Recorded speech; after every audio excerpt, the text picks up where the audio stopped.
صحابہ کرام تو چونکہ جو خواتین تھیں مکہ میں صدیوں سے وہ لوگ آباد تھے، ان کے سفر خاص طور پہ عورتوں کے سفر بہت ہی کم ہوا کرتے تھے.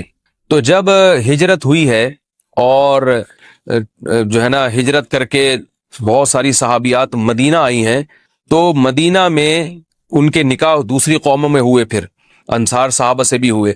تو چونکہ تقویٰ تھا ان خواتین میں، للہیت تھی، تو بعض جگہ ایسے واقعات ہوئے کہ میاں بیوی کے جو آپس کا ریلیشن ہوتا ہے، ظاہر ہے وہ ہر قوم میں اور ہر جو ہے نا شخص کا مزاج دوسرے سے مختلف ہوتا ہے. تو بعض مردوں نے اس طرح سے اپنی زوجات کے ساتھ ہم بستری کی کہ ان خواتین کو پھر اشکال ہوا کہ پتہ نہیں اس طرح سے ہم بستری کرنا جائز بھی ہے یا نہیں ہے. تو انہوں نے نبی صلی اللہ علیہ وسلم سے یہ مسئلہ پوچھا کہ یا رسول اللہ، ہمارے شوہر ہمارے پاس اس طرح سے آتے ہیں تو کیا یہ جائز ہے یا نہیں؟ تو ان کے سوال کو بھی مبہم رکھا گیا اور قرآن نے اس کے جواب کو بھی کنایتاً بیان کیا، کیونکہ مسئلہ بظاہر حیا کے خلاف ہے. تو قرآن جب بھی کوئی ایسی بات ہوتی ہے تو اشارتاً کنایتاً اس کا تذکرہ کر دیتا ہے تاکہ مسئلہ بھی واضح ہو جائے، کیونکہ ظاہر ہے اس کی ضرورت تو قیامت تک آنے والے انسانوں کو پڑ سکتی ہے نا. یہ تو ہر میاں بیوی کا اپنا ایک ذاتی مسئلہ ہوتا ہے کہ ہمیں کس طرح سے پرمیشن ہے، کس طرح سے پرمیشن نہیں ہے. تو اللہ تعالیٰ نے بھی اشارتاً ہی اس حکم کو قرآن میں بیان کر دیا، اور قرآن میں اس لیے بیان کیا کہ تاکہ اس میں کوئی اجتہادی اختلاف کی گنجائش نہ رہے. تو اللہ نے قرآن مجید میں بیان کیا، فرمایا نساؤکم حرث لکم، تمہاری جو ازواج ہیں، تمہاری جو بیویاں ہیں، وہ تمہارے لیے بمنزلہ کھیت ہیں. کھیت کا مطلب کیا ہوتا ہے؟ پیداوار بڑھانے کا ذریعہ. تو اس میں سب سے پہلا مسئلہ تو قرآن نے یہ بیان کر دیا کہ زوجہ سے جو ہم بستری ہے وہ صرف اسی راستے میں جائز ہے جس سے اولاد ہوتی ہے، کیونکہ عورت کو اللہ نے بنایا ہے نسل بڑھانے کے لیے. تو کوئی بھی ایسا ہم بستری کا طریقہ اختیار کرنا جو نسل بڑھانے کا ذریعہ نہ ہو، یعنی وہ نیچرل نہ ہو، تو وہ حرام ہے. تو اس میں اللہ نے یہ حکم دے دیا.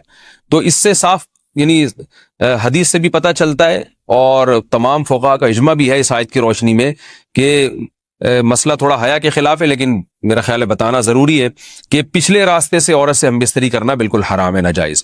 اور نبی صلی اللہ علیہ وسلم کی اس پہ بہت شدید لعنت ہے، بہت شدید وعید ہے. تو یہ بالکل اللیگل ہے اسلام میں کہ عورت کے پچھلے راستے سے اس سے ہم بستری کی جائے. جو لوگ لڑکوں سے بدفعلی کے عادی ہوتے ہیں ان کو یہ چسکا لگ جاتا ہے، تو یہ حرام ہے، ناجائز ہے، کیونکہ اللہ نے بتا دیا کہ یہ تمہارے لیے بمنزلہ کھیت کے ہیں. تو اس میں قرآن نے وہ جو سوال تھا نا اس کی طرف اشارتاً جواب دے دیا، اور آگے فرمایا فاتو حرثکم، تم اپنے کھیت کے پاس آؤ، یعنی پیداوار بڑھانے کا جو ذریعہ ہے اس جگہ کی طرف آؤ، انا شئتم، جیسے چاہو. یعنی باقی جس طرح سے تم چاہو زوجہ سے ہم بستری کر سکتے ہو، اس میں کوئی خاص طریقہ متعین نہیں ہے. میاں بیوی کا ایک دوسرے سے کوئی پردہ نہیں ہے. ہن لباس لکم وانتم لباس لہن، یہ دونوں ایک دوسرے کے لیے لباس ہیں. تو اس میں طریقہ کار کوئی بھی ہو سکتا ہے، کسی بھی طرح سے کرنا چاہو ایک دوسرے سے لطف اندوز ہو سکتے ہو. لیکن فاتو حرثکم، آنا موضع حرث میں ہے. حرث کا مطلب وہ اس جگہ کی طرف آنا ہے جہاں سے نسل بڑھتی ہے، کسی اور راستے کی طرف. اس سے صاف طور پر جو ہے نا وہ جو فاسق فاجر لوگوں کی جو برائی ہے، جو لڑکوں سے بدفعلی کے نتیجے میں پیدا ہوتی ہے، اس کا اللہ نے قلع قمع کر دیا کہ اس کی اسلام میں بالکل اجازت نہیں ہے. کہ رات کا وقت ایسی چیز ہے جو اللہ نے عبادت کے لیے بنایا یا آرام کرنے کے لیے، سونے کے لیے بنایا. رات میں اگر آپ سیلیبریٹ کریں گے کسی بھی عمل، یعنی کوئی خوشی منائیں گے، تو اس میں انسان کی گناہوں کی طرف توجہ زیادہ جاتی ہے. جیسے آپ دیکھیں کرسمس میں شرابیں پی جاتی ہیں، اور جو بھی غیر مسلموں کے تہوار ہیں اس میں بھی چراغاں ہوتا ہے رات کے وقت. تو جبکہ ہمارے ہاں جو عید الفطر ہے وہ دن کی روشنی میں ہم نماز پڑھ کے اس کی ابتدا کرتے ہیں. تو آپ کہہ سکتے ہیں کہ شب برات کو کوئی تہوار تو نہیں مانتا. تو دیکھیں، تہوار زبان سے ماننا ضروری نہیں ہے. آپ اپنے عمل سے جب کوئی ایسا کام کرتے ہیں جو تہواروں میں کیا جاتا ہے، تو اس کا مطلب یہ ہوا کہ آپ اس کو تہوار مان رہے ہیں، یعنی آپ اس کو ایک خوشی کا دن مان رہے ہیں. تو نہانا دھونا یا کھانے پکا پکا کے لوگوں میں تقسیم کرنا یا خود کھانا، اور خاص طور پہ حلوہ یعنی میٹھا، یہ چیزیں تہواروں کے موقع پر ہوتی ہیں. جیسے ہم عید الفطر والے دن صبح سوئیاں بناتے ہیں، میٹھا بناتے ہیں، کھاتے ہیں، لوگوں کو کھلاتے ہیں، نہاتے ہیں، اچھے کپڑے پہنتے ہیں. جمعے والے دن بھی، جمعے میں بھی عید کا عنصر ہے حدیث میں، اس کو بھی عید قرار دیا. اس دن بھی ہم نہا دھو کے کپڑے پہنتے ہیں. تو جو لوگ 15 شعبان کی رات کو نہاتے دھوتے ہیں، اسپیشلی اس رات کو کہ بھئی آج کوئی تہوار ہے یا آج کوئی خوشی کا دن ہے اور مٹھائیاں کھاتے ہیں یا حلوے پکاتے ہیں، تو وہ زبان سے اس کو تہوار نہ بھی کہیں، اپنے عمل سے یہ بتاتے ہیں کہ یہ تہوار ہے، جبکہ یہ تہوار نہیں ہے۔ اسلام میں کوئی اس کی ایک ضعیف روایت بھی نہیں ہے کہ آپ صلی اللہ علیہ وسلم نے، میرے علم میں نہیں ہے، کم از کم ہو سکتا ہے کوئی موضوع من گھڑت روایت موجود ہو جس میں کوئی کہیں بھی نہیں ہے کہ آپ صلی اللہ علیہ وسلم نے اس رات کو ہمیں نہانے کا حکم دیا ہو یا اچھے کپڑے پہننے کا حکم دیا ہو یا کھانے پینے کا یا حلوے کھلانے کا، ہمیں حلوے مانڈے کا ہمیں حکم دیا ہو۔ تو اللہ کا واسطہ یہ بدعت ہے، اس کو ختم کریں اپنے معاشرے سے۔ اور اسلام میں تہوار کا ٹائم دن میں ہوتا ہے۔ عید الفطر، عید الاضحیٰ ہے جس میں ہم دن میں قربانی کرتے ہیں اور کھاتے ہیں، پیتے ہیں، نہاتے ہیں، دھوتے ہیں۔ راتوں کے یہ کام نہیں ہے، رات کو آپ سوئیں یا عبادت کریں۔ تو ایک چیز تو یہ تھی جو میں بتانا چاہ رہا تھا۔ دوسری چیز، اس رات کو قبرستان جانا۔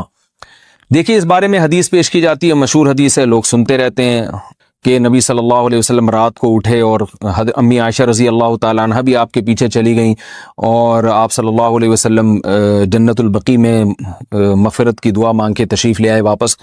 تو یہ حدیث انتہائی درجے کی ضعیف حدیث ہے، اور ایک تو ضعیف حدیث ہے، دوسری بات یہ کہ اگر ہم تھوڑی دیر کے لیے فرض کر لیں یہ صحیح حدیث ہے اور ہم کہتے ہیں کہ بھئی نبی صلی اللہ علیہ وسلم نے یہ عمل کیا ہے، تو صحابہ میں سے کسی سے ضعیف حدیث سے بھی ثابت نہیں ہے کہ کوئی اس رات قبرستان گئے ہوں۔ حضرت ابو بکر کے بارے میں کوئی روایت نہیں ملتی کہ اس رات قبرستان گئے ہوں، حضرت عمر کے بارے میں کوئی روایت نہیں ملتی، یہ کسی ایک صحابی کے بارے میں نہیں۔ تو آپ مجھے بتائیں کہ یہ کیسی سنت ہے کہ جو صحابہ کی سمجھ میں نہیں آئی اور ہماری سمجھ میں آ گئی ہے؟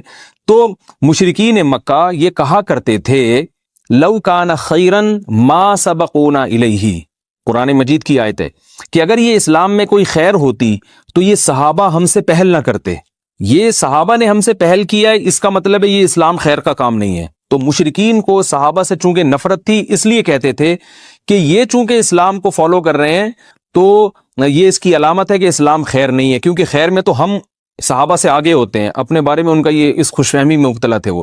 لیکن ہماری رائے کیا ہے؟ ہم یہ کہتے ہیں کہ لو کان خیرن لسبقونا الیہ، وہ کہتے تھے لا سبقونا، ہم کہتے ہیں لسبقونا، کہ اگر کوئی بھی خیر کا کام ہے تو صحابہ ہم سے ضرور اس میں پہل کریں گے، یہ ہو نہیں سکتا کہ خیر کا کام ہو ہم کریں اور صحابہ نے نہ کیا ہو۔